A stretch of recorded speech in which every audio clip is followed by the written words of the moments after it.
Welcome, Coach. Congratulations. Thank you. Welcome.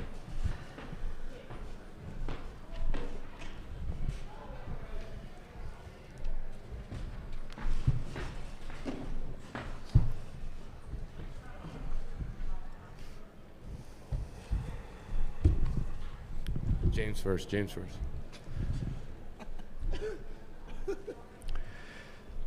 Champions of the Big Ten, the Oregon Ducks, have joined us on the dais. Head coach Dan Lanning, wide receiver Tez Johnson, quarterback Dillon Gabriel, along with linebacker Bryce Boettcher.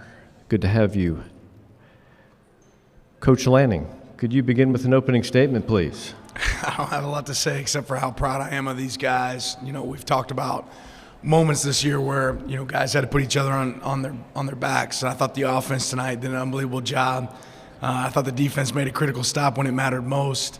But I'll say this, the belief in our team, you know, throughout the game, it never wavered. We have a bunch of guys that in there that love each other and work their tails off, you know, tonight to come out on the other side of victory. So kudos to them. I mean, that offense is really hard to stop. You know, they do an unbelievable job over there. So, and it was a battle. It was a battle to the very end. So I'm really proud of our players. Really proud of their resiliency, proud of this dude, 3rd and 1 when it mattered most, making a play, 4th and 2, making a huge play, you know, for our team. Proud of these guys on the stage with me, and I promise you that they would be the first to tell you that they couldn't do it without their teammates. So we can open up. Yeah, let's start right here in the front row. Dillon, throughout your career, you've had some of your best games on the biggest stages. What is it about this stage that kind of brings out the best in you? Yeah, you live for these moments, you know, in a lifetime of being a kid and throwing on the front yard or in the street, and you dream of these moments, you know, and want to be in them. And I just want to take full advantage of it, you know, especially when we go to work with these guys and see how much time and effort everyone puts into this thing. You just want to represent them the right way, and I felt like we did. I know I look at this and I look at just a bunch of guys with something to prove, you know, and an edge to them that wants to be great.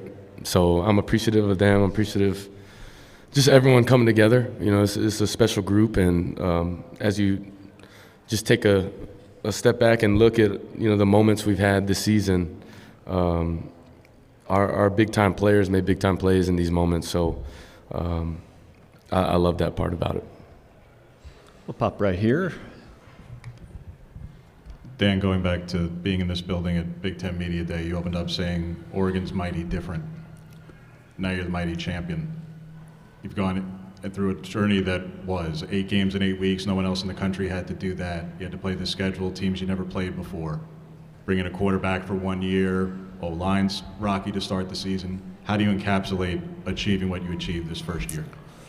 I'm really proud of our players. They accomplished this. I didn't have anything to do with it. I just get to keep the train on the tracks, and we have unbelievable leadership. We have an unbelievable coaching staff, and you know, the Big Ten's tough, right? And I think tonight's game is a great example of that. This is a tough league. It's hard to go out there and win, and to be able to do what our guys did tonight, I'm really proud of, you know, their effort to be to give just a little bit extra. You know, I thought everybody gave a little bit extra tonight, and that showed up. Here, one more on this side. We'll pop back over here next. For Tez and Bryce, last year in Las Vegas and that emotional game, can you kind of speak to how maybe that shaped this season and this run and makes tonight even more special maybe? For me, I knew I wanted to get in the stadium a little early, like just to check out the lights, get on the field, just be live the moment before the moment happens. I just know we took a loss in Las Vegas last year, and it just didn't sit right with the whole entire team. And I just know my teammates, the coaches, they pushed us to the limit every week. And pretty like you guys know, Tuesday practice is not regular for us. We played a game within a game on Tuesday. Saturday is just a showcase for the fans. So. Tez, you mentioned in a prior interview that your biological family saw you play tonight for the first time. What did that moment mean to you, and then to have the performance you did in this game and the magnitude of it? I told them, like, this is the first game y'all coming to. I'm going to give y'all a show. I promise you that. And for me, it was just, I don't know, words can't explain it. My mom just seeing the tears in her eyes, just being able to watch me play on a stage like this. My family never seen it before. Just being able to get them to the game, words can't explain, bro. Like, it's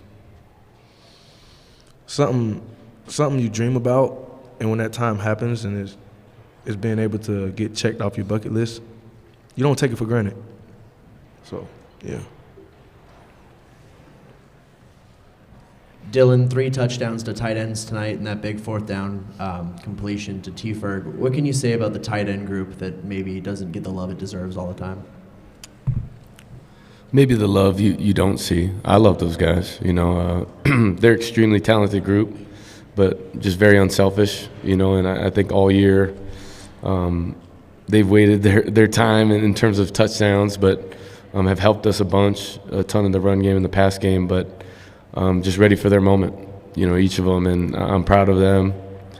Obviously, guys that I think very highly of and how they work and how they go about their business, but they just maximize the moment. You know, Kenyon making an unreal play, you know, when we needed the most on that 2nd and long, and then him getting it as well, you know, on the left side of the field. And then Ferg, I mean, I've said it enough. That dude's he's special. He's a special person. I love him to death, and I'm proud of him because, you know, we talk about it all the time, a guy I trust and anticipation, trusting when he's going to break and be right where he needs to be, and he was. So great route, even better catch, and you just see him make a play in a big-time moment. That's the trust aspect of it. Go here in the front row. Coach, in the postgame, you're kind of wandering around in that blur of people in that mosh pit, and you're hugging people, and you talk to Phil, and there's your parents. You got a little emotional. What's that like? What was that about? What's that like for you? When you get to be a part of games like this, I think you start to think intrinsically about, you know, the journey that you've been on and being there. But what brings me joy is the people that you love that get to enjoy the journey with you, right? These guys up here, you know, Phil, my parents, you know, for them to get to be a part of a night like tonight, I know how much that means to them, and that means a lot more to me than any success that I ever have, them getting to be a part of that success. Dan, you said at the beginning of this year that this team was talented enough to win it all, and now you've checked this box on that path. What has to happen now, do you think, to win another championship this year? And does it feel more tangible and within reach to you and to your players now that you are here in this moment? I'll be honest, this is the furthest thing from my mind right now. Like, I'm worried about tomorrow. I'm worried about the next day, the next play. I think that's how you get there, right? If you start, you know, putting the end goal inside. I don't think there's any secret what this team wants to accomplish, but you don't get there by just looking at it, right? It takes work, right? So I'm thinking right now, how can we improve? How can we get better? And there's a lot that we can grow from that game in all phases. That's really where my focus is at. And I think when you focus on the process, the rest takes care of itself. Second row here. How you all doing? Can the 4 of you all speak to what Phil Knight means to this program? I imagine he's been electric all year just with the energy and the team winning, but you all have had more interactions with him than the common person would. What's he like, and what's he like on the stage when you all are winning the way that you have been? Coach, let's start with you. Yeah, I mean, he loves this university. He means the world, this university. And I think so often, you know, Phil gets acknowledged at what he does for, you know, the football program, but you talk about a philanthropist and what he does, him and his wife Penny, what they do for the greater good of the world. You know, what's college sports look like without Phil Knight? What's athletics in general look like without Phil Knight? What's cancer research look like without Phil Knight? I don't know that you could put that into words. So we're grateful for, you know, his contributions, and certainly a big part of us having success is making sure that we get the opportunity to acknowledge him. Bryce, perhaps you next. Yeah, you know, he's Eugene. He's University of Oregon. He's Nike. He's all of it. You know, he's helped us this way. You know, he's the reason we're here today. Without him, we wouldn't be, you know, Big Ten champs, and we wouldn't be doing what we're doing today.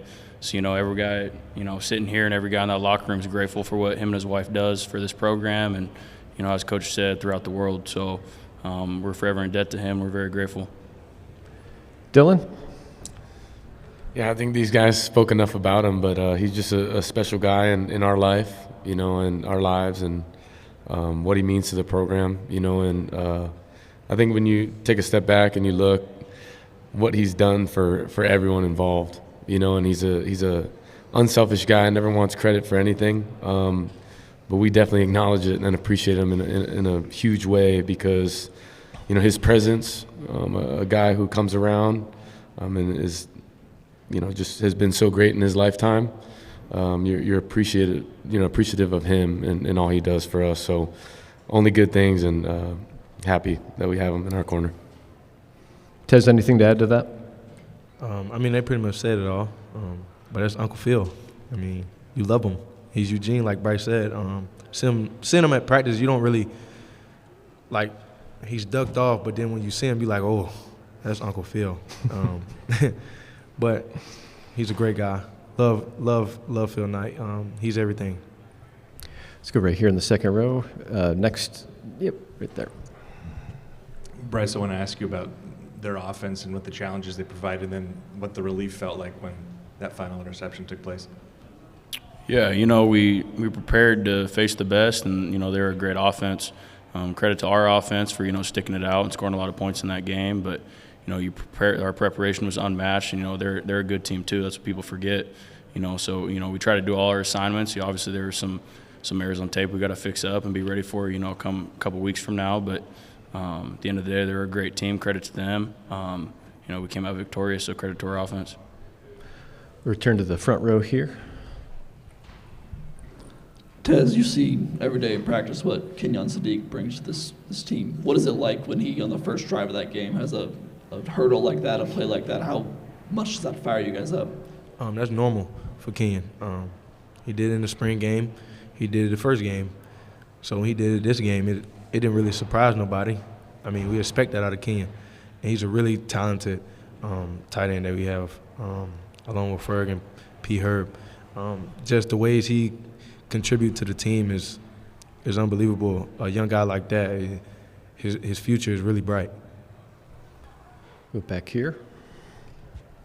For Dillon and for Dan, Dillon, that's the most passing touchdowns against a top 10 pass defense by any quarterback against any top 10 pass defense in the country this season.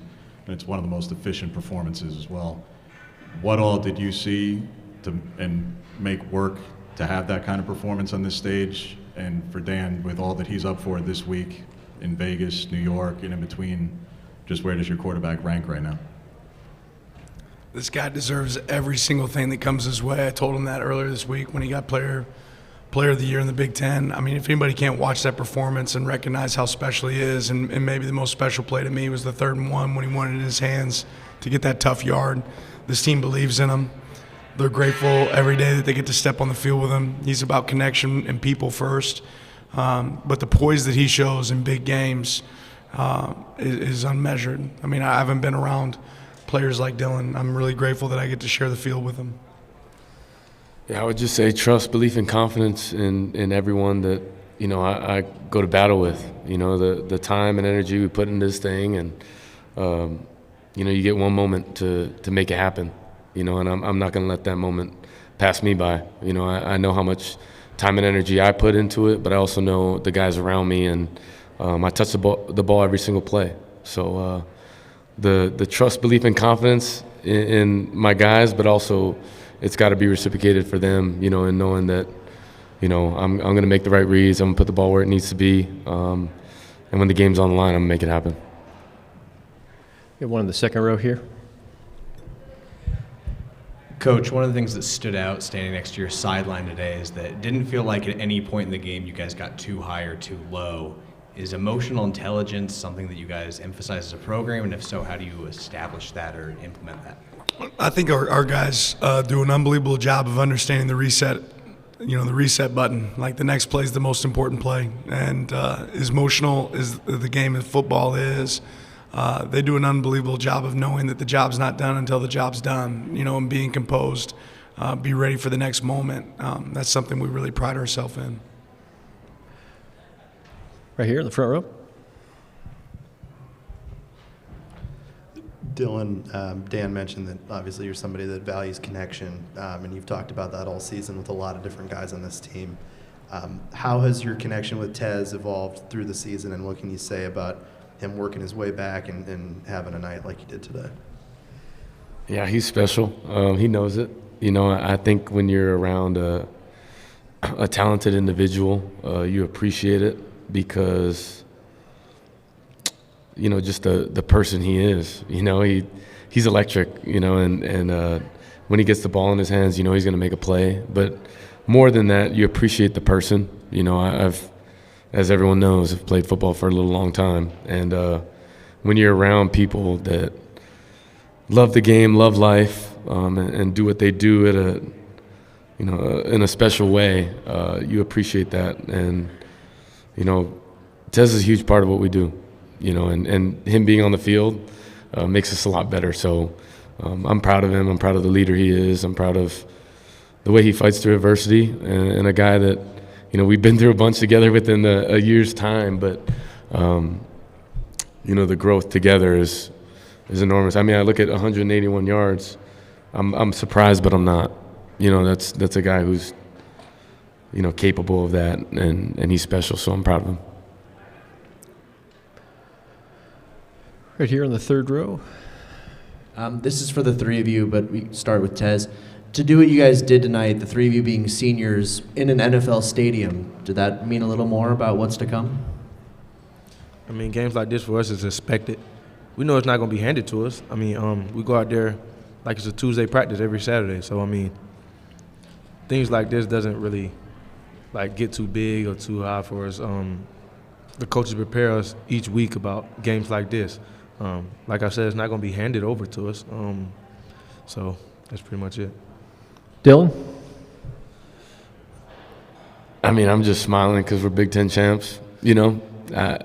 I'm smiling because we took advantage of an opportunity we had, and shoot, we could have done it at, you know, Eugene Country Club, 100-yard field if we had to, but we're appreciative of the game. How about a dome in this weather, right?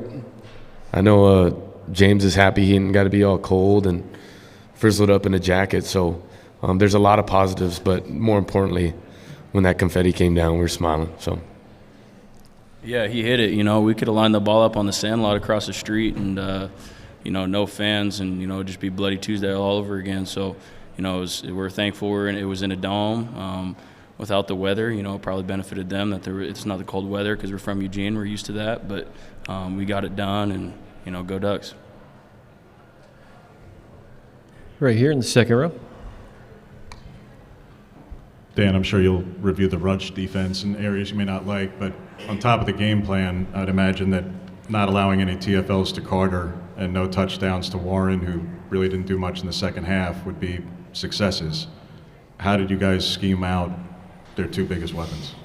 Well, I think they had moments that maybe they missed, so we have to acknowledge that. You know, they have an unbelievable scheme. They do a really good job there. You know, will say that we wanted to make sure we always knew where 44 was at. And certainly always want to know where 11 was at. So, you know, credit to our offensive line, credit to Coach Stein and the job that he did there, and credit to our guys on defense knowing where he was at. But there's a lot of room for improvement for us. And so that's what I'm really excited about is the opportunity to attack that growth. Time for two more, if anybody else. Right over here.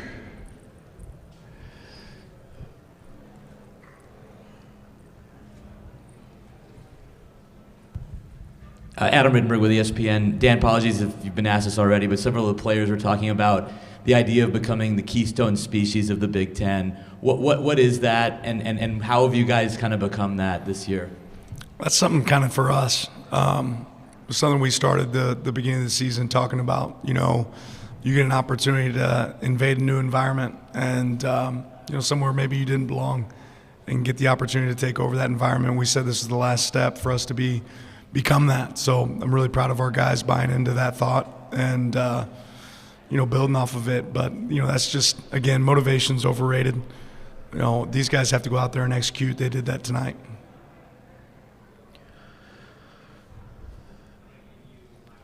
Okay. Thank you, Coach, and our student athletes. We wish you the best. We appreciate you sharing your time and insights. Good luck the rest of the way.